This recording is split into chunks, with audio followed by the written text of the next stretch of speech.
हम इस वीडियो में पढ़ने जा रहे हैं Gauss lemma. What is Gauss lemma and how to prove this, इसको हम डिस्कस करेंगे। सबसे पहले हम देखते हैं गॉस लेमा की स्टेटमेंट। गॉस लेमा की स्टेटमेंट कहती है let p be an odd prime, p एक ऑड प्राइम है, and a be an any integer such that a comma p have GCD 1. Consider the least positive residues mod p of the integers a, 2a, 3a up till so on p minus 1 by 2a. If n denotes the number of these residues which exceed p by 2, then a by p is equals to minus 1 raised per n. अब ये statement क्या कह रही है Gauss lemma की कि हमारे पास p कोई भी ऑड प्राइम नंबर हमने ले लिया और a कोई भी इंटीजर ले लिया जिसका GCD जो है वो p के साथ 1 है, और हमने कंसिडर कर लिए least positive residues mod p। Least positive residues का क्या मतलब कि वो सारे रिमाइंडर्स हमारे पास, वो सारे रिमाइंडर्स का सेट जब हम किसी भी नंबर को p से डिवाइड कर लेंगे, ठीक है। और ये हमने कंसिडर कर लिए a, 2a, 3a and so on p minus 1 by 2a। Okay, अभी ये जो हैं ये हमने किए हैं कंसिडर क्वाड्रेटिक रेसिड्यूज, मतलब ये सारे जो है ना ये क्वाड्रेटिक रेसिड्यूज हैं इसके मॉड p के।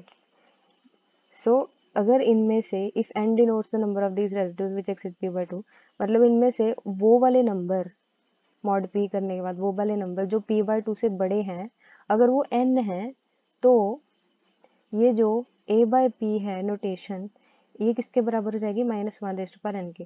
सो एक गॉस लेमा यूज किस चीज़ में होता है कि जब हमें फाइंड करना हो कि a जो है वो क्वाड्रेटिक रेसिड्यू मॉड p है या नहीं है, क्योंकि a अगर क्वाड्रेटिक रेसिड्यू मॉड p होगा तो इसकी वैल्यू इस चीज़ की लेफ्ट हैंड साइड की वैल्यू हमारे पास 1 आएगी, और अगर a non quadratic residue modulo p होगा तो हमारे पास लेफ्ट हैंड साइड की वैल्यू आएगी -1।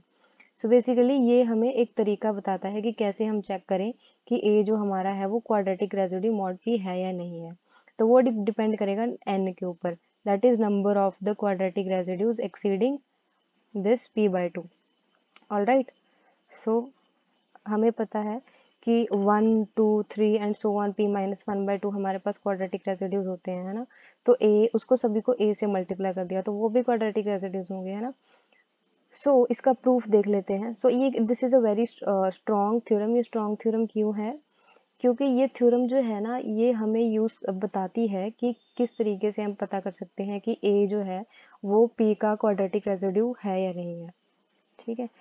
अदरवाइज तो हम सोल्यूशन फाइंड करेंगे इस इक्वेशन का, x square is congruent to a mod p, है ना।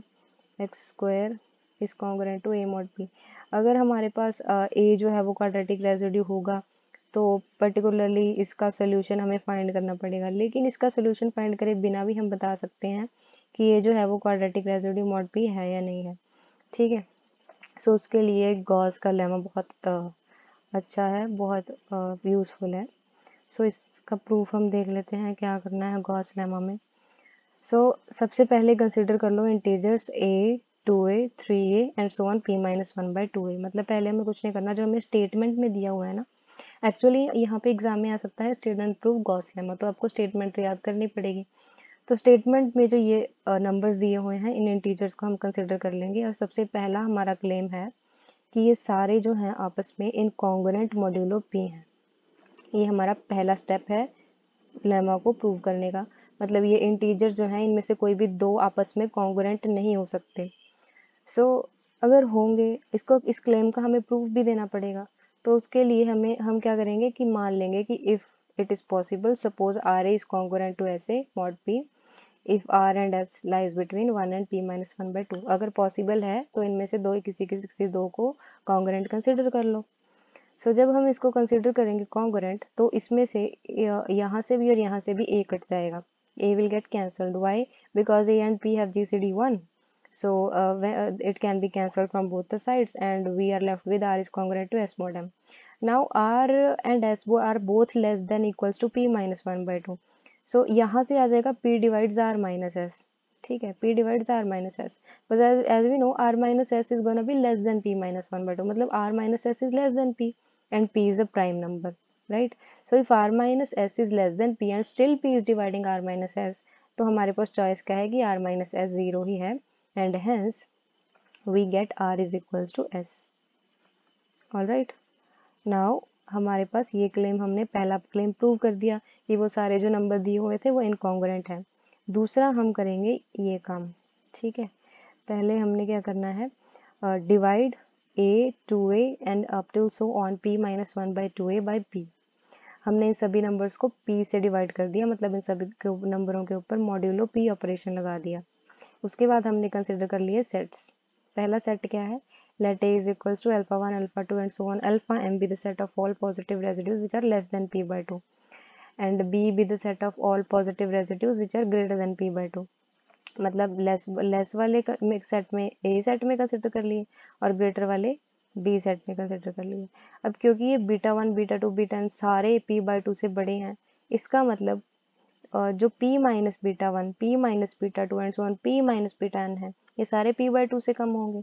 ऑलराइट, क्योंकि ये वाले ज़्यादा है तो उसको जब हम p में से माइनस कर देंगे तो वो तो p by 2 से कम होंगे ना, बाय यूजिंग दिस थिंग, है ना। As p by 2 is less than beta i is less than p, hence minus beta i is greater than minus p। मतलब जब हम इसके इनको दोनों सभी साइड्स को -1 से मल्टीप्लाई करेंगे तो ये इनइक्वालिटीज चेंज हो जाती हैं, लेस जो जहाँ जहाँ ग्रेटर देन लगा हुआ है वहाँ वहाँ लेस देन हो जाता है। सिमिलरली इस इक्वेशन के दोनों साइड हम p ऐड कर देंगे तो हमारे पास ये इनइक्वालिटी आ जाएगी कि p minus beta i is greater then 0 and less than p by 2। अभी ये जो सारे नंबर हैं ये सारे कितने हैं, m plus n is equals to p minus 1/2, ठीक है। क्योंकि हमने शुरू में कितने नंबर्स कंसिडर किए थे, एग्जैक्टली p माइनस 1/2 है, तो आधे इसमें चले गए आधे इसमें चले गए, एक्चुअली आधे नहीं, m इसमें चले गए और n इसमें चले गए, सच दैट कि उनका सम जो है वो p माइनस 1/2 है। अभी जो a और c है ना, ये a और c, देखो ये तो हमने सेकंड स्टेप कंसिडर कर लिया।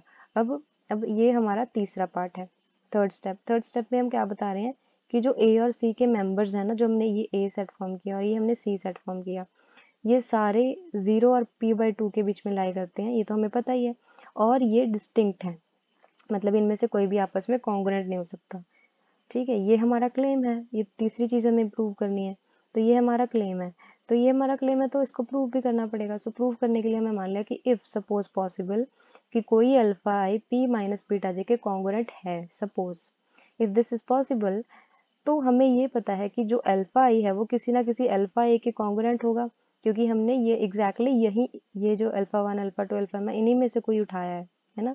सो वो किसी ना किसी अल्फा ए के कॉन्ग्रुएंट होगा। सिमिलरली जो बीटा जे है ना, ये वाले हैं, ये भी इनमें से किसी एक के कॉन्ग्रुएंट होगा, राइट। तो ये हमारे पास दो इनइक्वालिटीज आ जाएंगी।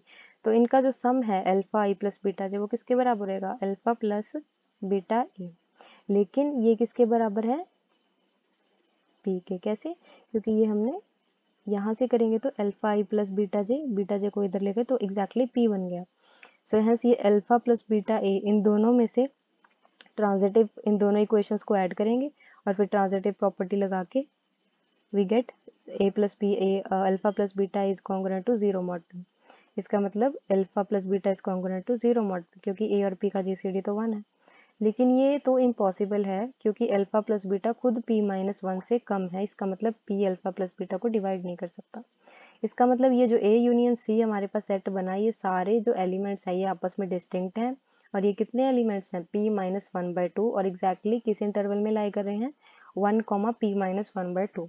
इसका मतलब ये एग्जैक्टली किसके बराबर होंगे, इनमें से कोई ना कोई नंबर 1 के बराबर होगा, कोई दूसरा नंबर 2 के बराबर होगा, एंड सो ऑन। ये सारा सेट जो है वो इक्विवेलेंट होगा इसके, 1 2 3 and so on p minus 1/2। तो अभी इसके इक्विवेलेंट होगा, ये तो हमारा तीसरा स्टेप हो गया। अब चौथा स्टेप क्या है, चौथा स्टेप में हम करेंगे इन सबको मल्टीप्लाई, इन सारे सेट के एलिमेंट्स को हम सारे एलिमेंट्स को मल्टीप्लाई कर देंगे। तो जब इस लेफ्ट हैंड साइड को मल्टीप्लाई करेंगे, इनके एलिमेंट्स को मल्टीप्लाई करेंगे इस कॉन्ग्रुएंट टू इनकी multiplication, right. So alpha 1 alpha 2 and alpha m है ना, p minus beta 1 p minus beta 2 p minus beta n is exactly equal to 1 2 3 and 1 p minus 1/2। अब ये राइट हैंड साइड हमारी बन गई p माइनस 1/2 का factorial. So p minus 1 by factorial 2 factorial is exactly equal to minus 1 raise to power n alpha 1 alpha 2 alpha m beta 1 beta 2 beta n। ये minus 1 raise to power 1 n कहाँ से आया, यहाँ से हमने, क्योंकि हम मॉड पी कर रहे हैं तो ये मॉड पी 0, ये मॉड पी 0, यहाँ भी मॉड पी 0 है ना, तो बचा क्या, माइनस बीटा 1 माइनस बीटा 2 और ये माइनस 1n बाहर आ गया, क्योंकि ये बीटा आइज जो है वो n नंबर है। सो हमने देखा था कि अल्फा 1 जो है वो ए के है ना, अल्फा 2 2a के, मतलब ये एग्जैक्टली ऐसा मैपिंग नहीं है, मतलब ये सारे का जो प्रोडक्ट है वो किसके इक्वल हमने देखा था, a 2a 3 and so on p minus 1/2a के, है ना। सो यहाँ से a raise to power p minus 1/2 हमने कॉमन निकाल लिया और अंदर बच गया p माइनस 1/2 फैक्टोरियल। अब ये p माइनस 1/2 फैक्टोरियल और ये p माइनस 1/2 फैक्टोरियल कैंसिल हो गया और हमारे पास आया नेक्स्ट स्टेप में minus 1 raise to power n a raise to power p minus 1/2 is congruent to 1 mod p।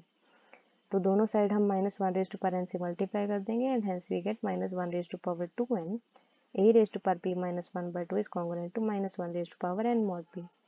अब ये जो a raise to power p minus 1/2 है ये कॉन्ग्रुएंट होता है minus 1 raise to power n mod p के। ये हमारे पास रिजल्ट है। ओके, एक्चुअली यहाँ से आ गया हमारे पास। एक्चुअली रिजल्ट क्या है कि a raise to power p minus 1/2 किसके कॉन्ग्रुएंट होता है, इसके a बाय p। सो यहाँ से हम बाय ट्रांजिटिविटी कंक्लूड कर सकते हैं कि a by p is congruent to minus 1 raised to power n. So this was the proof of the Gauss lemma.